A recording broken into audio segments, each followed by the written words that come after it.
खाए, पेपर बांटे, पोस्टर घुसाए, दुनिया का हर काम किए, तो मैं बच्चों के दर्द को नहीं समझ सकता हूँ। जहाँ बच्चे का दर्द है वहाँ मेरा दर्द है। मैं बच्चों को पढ़ा कैंसिल किया था, 67वीं कैंसिल किया था, बहुत सारी चीज़ इन्होंने कैंसिल किया है। तो निश्चित रूप से परमार के विरुद्ध अगर किसी तरह का अभियोग बना है, जैसा कि आप बोल रहे हैं, तो अभियोग बना है, तो ऐसी परिस्थिति में तो इनको बर्दाश्त करने की क्षमता मुझे नहीं लगता है किसी सरकार में होगी, तो नहीं करेंगे। किन्नर हमारे जो है, किन्नर मत कहिए, सॉरी, ट्रांसजेंडर, वो लोग फिर आपको सिपाही में क्वालिफाई किया, मतलब 11 सिपाही बन गए।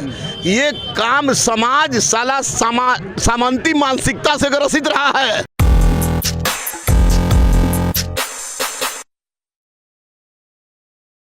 आप हैं निष्कर्ष बिहार के साथ और मैं हूं मनोज चतुर्वेदी। देखिए, गर्दनी बाग का वो धरना स्थल जिसको तमाम गुरुओं ने इसे गंगोत्री कहा है बीपीएससी के छात्रों की।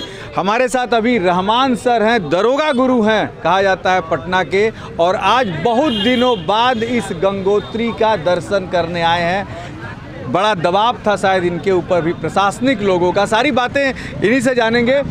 लेकिन आप ये वेशभूषा देख सकते हैं कि शुद्ध जो भारतीय संस्कृति है उस पहनावे में माँ सरस्वती के सामने खड़े होकर बीपीएससी के विद्यार्थियों के लिए ये प्रार्थना की कि 70वीं परीक्षा निश्चित तौर पर होनी चाहिए।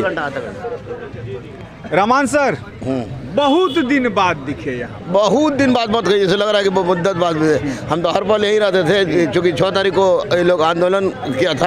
उस आंदोलन को पहले तरह तरह का प्रशासनिक दबाव भी होता है, तो प्रशासनिक दबाव से मुझे भी नहीं था। मुझे था कि बच्चे की लड़ाई सत्य और अहिंसा पर आधारित है, इसलिए सत्य और अहिंसा पर आधारित जब तक लड़ाई रहेगी, जब तक रहेगी, तब तक गुरु रहमान को कोई इकाई, कोई प्रशासन, कोई नहीं दबा सकता है। मैं बच्चों के साथ था, हूँ और रहूँगा। रहमान सर, इसके आंदोलन के पहले पुलिस अभ्यर्थियों का ईडब्ल्यूएस का आंदोलन था। 4 घंटे में वो आंदोलन यहाँ से आप लोग निपटा के चले गए। ईडब्ल्यूएस एनसीएल का मुद्दा जो था वो, इसके पहले जो नॉर्मलाइजेशन का मुद्दा था, उसमें किसी भी राजनीतिक दल को हम लोगों ने हस्तक्षेप करने नहीं दिया था। इस बार के में तरह तरह के लोग, राजनीतिक दल के लोग आए, तरह तरह का आश्वासन दिए, अपना अपना चेहरा चमकाए निकल गए यहाँ से, और इसको सरकार ने ईगो पर बना लिया। तो मैं माननीय मुख्यमंत्री से अपील करूँगा कि ईगो पर बनाने की आवश्यकता नहीं है। छात्र राजनीति का आज उपज है, सरस्वती पूजा है आज, तो वैसी परिस्थिति में आपको खुद सामने आना चाहिए। माननीय सम्राट चौधरी को सामने आना चाहिए, माननीय विजय सिन्हा को सामने आना चाहिए, माननीय मुख्यमंत्री को सामने आना चाहिए। तो ये तो बिल्कुल राजनीतिक मुद्दा बना के छात्रों की जिंदगी के साथ खिलवाड़ किया जा रहा है। रहमान सर कहीं मान रहे हैं कि इस छात्रों के इस मुद्दे पे भी कुछ राहु केतु की एंट्री हो गई थी? राहु केतु की एंट्री हो गई थी, लेकिन जहाँ सत्य होता है वहाँ पर राहु केतु कुछ नहीं करता है। और निश्चित रूप से बच्चे सत्य हैं, और सत्य हैं तो इनका री एग्जाम तो होगा ही होगा। अब कब होगा उसकी हम बात नहीं कर सकता, लेकिन री एग्जाम इनका होगा, क्योंकि बीपीएससी 70वीं प्रारंभिक परीक्षा शुरू से लेकर अभी तक विवादित के घेरे में है, संशय की स्थिति है, संदेह के घेरे में है। मैं नहीं कह रहा हूँ क्वेश्चन लीक हुआ, मैं कह रहा हूँ कि परीक्षा प्रणाली में गलती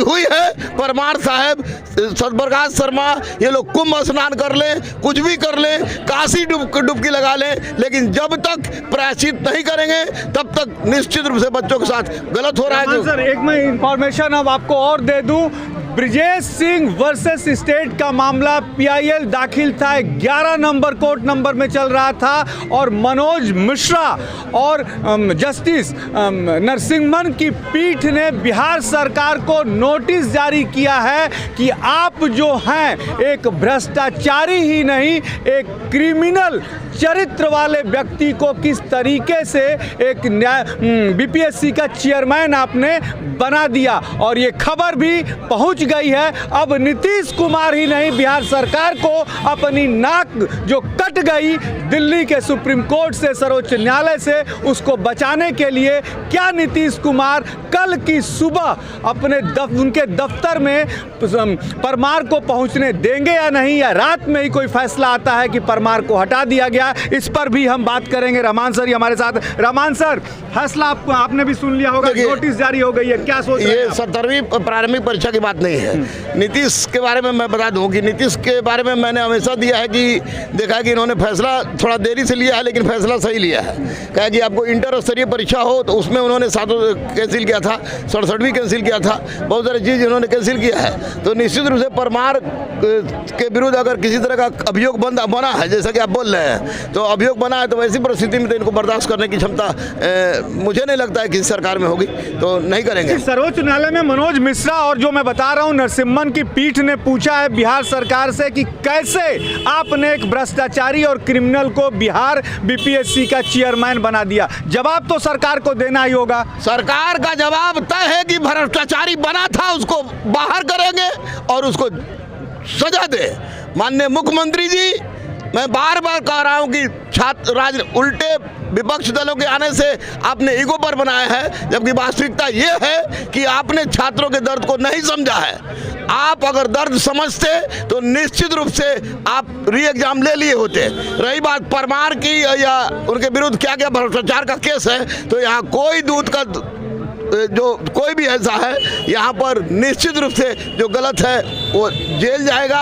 और जिस दिन जो गलत जेल चला जाता है उस दिन 11 किलो नैवेद्यम लड्डू मैं बजरंगबली को चढ़ाऊंगा और पूरे पटना में अपने बच्चों के साथ घूमूंगा। परमार जेल जाएंगे तो आप नैवेद्यम की लड्डू चढ़ाएंगे। भ्रष्टाचार जो अधिकारी होगा वो जेल जाएगा। अगर परमार भ्रष्टाचार हैं अब वो जेल जाएंगे तो मैं 11 किलो लड्डू चढ़ाऊंगा। रहमान सर ने अपना नस काट के प्रधानमंत्री तक को चिट्ठी भेजा। सुनने में आया कि रहमान सर के ऊपर भी एफआईआर होगा, क्योंकि आत्महत्या की कोशिश भी एक अपराध ही है, लेकिन अभी तक क्यों नहीं आपके ऊपर केस दर्ज हुआ?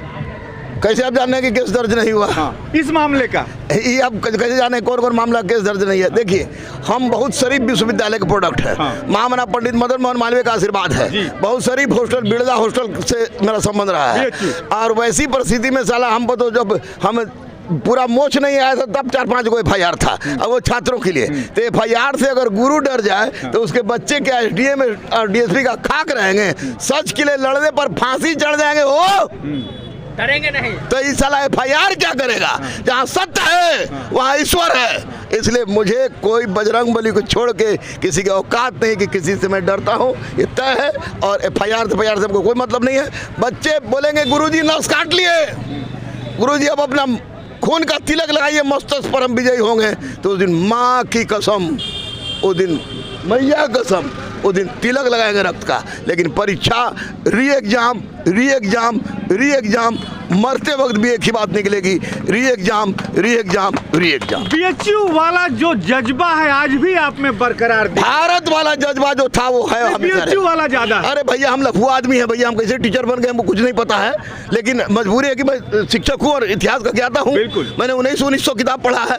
अब मैं पन्ने से चला था, खाए, पेपर बांटे, पोस्टर घुसाए, दुनिया का हर काम किए, तो मैं बच्चों के दर्द को नहीं समझ सकता हूँ। जहाँ बच्चे का दर्द है वहाँ मेरा दर्द है। मैं बच्चों को पढ़ाता हूँ इसलिए कि वो कलम धरे, कलम से क्रांति लाए। समाज में बैठे अंतिम व्यक्ति की आंख के आंसू को पुछवाने का जो मेरा सपना है वह गांधी जी का भी सपना था, मेरा भी सपना है। क्योंकि अब व्यवस्था को सुधारेंगे, यही अच्छा हुआ कि इतना बेचारे इन लोगों को झेलना पड़ा, क्योंकि लोग समझ गए कि गरीबी बहुत बड़ा चीज़ होता है। और छात्रों ने यहाँ भूखे रह के भी काटा है।